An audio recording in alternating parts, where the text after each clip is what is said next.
system were formed, and it could help in the future construction of a lunar base. Much of the moon still remains a mystery. Data collected by the Apollo missions mapped only a quarter of the lunar surface around the equator. Prospector will map the entire surface for the first time.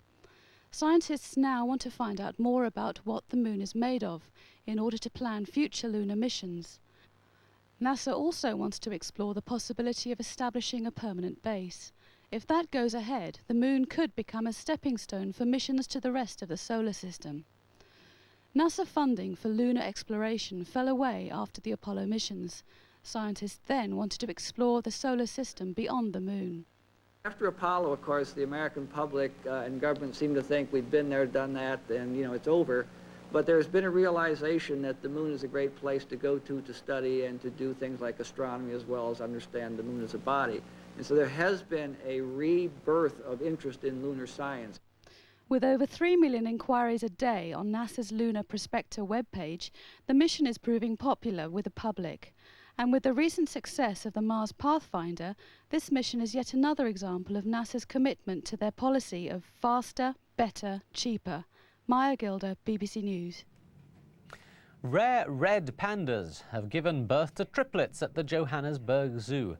But the mother has rejected one of its cubs, which is now being hand-reared by staff. The species is under threat, and every effort is to be made to return the cub, named Gizmo, to its family once she's been weaned. Johannesburg Zoo is a long way from the native forests of Nepal and southern China, where the red panda lives, feeding mainly on bamboo.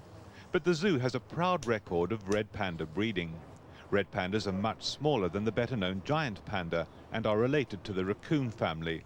The mother Mishra and her mate Jamie have bred successfully for the past 4 years, producing a total of 8 cubs. The first of the latest batch, Gizmo, was rescued by zoo staff after being rejected by Mishra.